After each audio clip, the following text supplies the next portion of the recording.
to Perez Carving. Gagawa tayo ngayon ng maliit na beagle, small beagle. Ganito po ang itsura niya.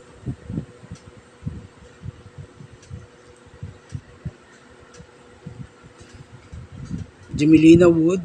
Gagamit tayong Gemelina wood.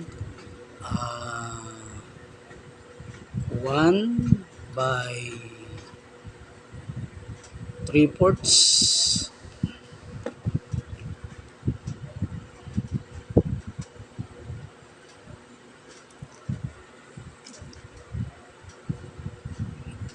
Kung magsisimula tayo, lagi meron lalagyan natin ng guhit sa gitna.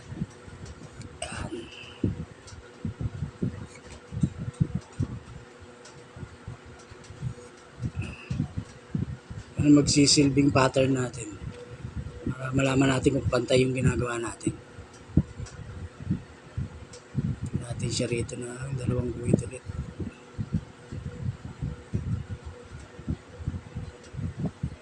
Hindi kayo mahirapan sa pagguhit, hindi na kayo gumamit ng ruler.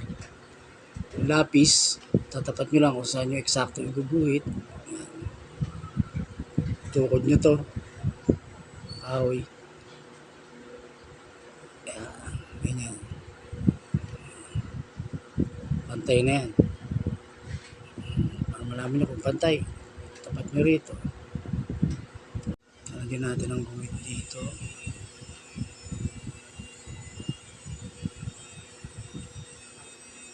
Para yan sa mukha nung beagle natin, beagle dog.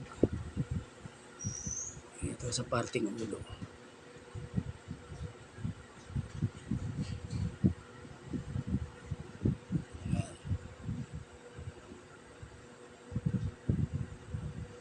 Simulan. Meron na akong nagawa dito pattern, ganun din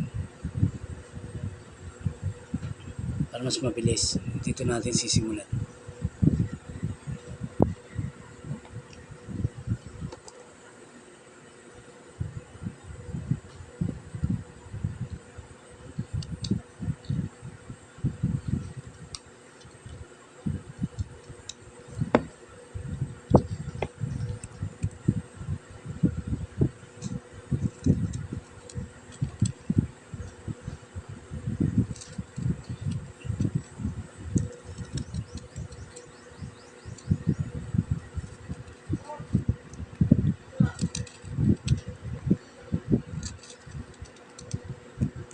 Natin dito.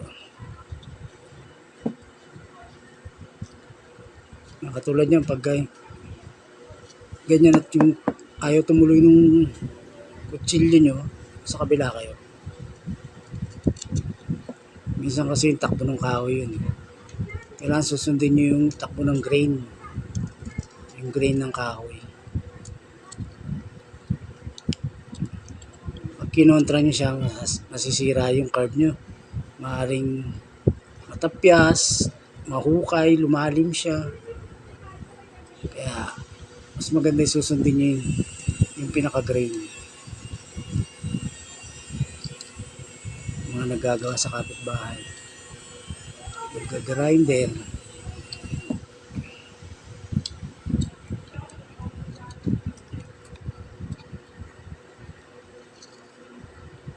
Stop cut. Sa paa niya. Medyo papantay natin dito.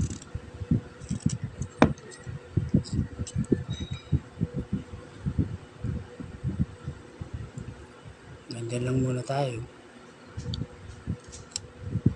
Ito naman pataas para sa ulo niya.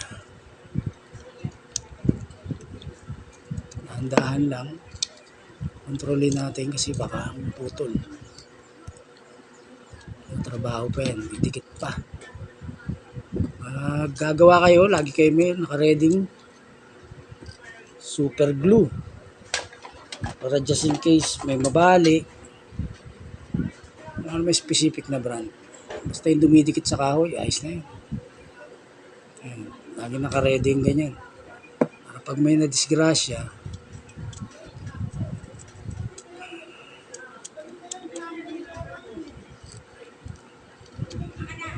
meron kayong paraan para ma-repair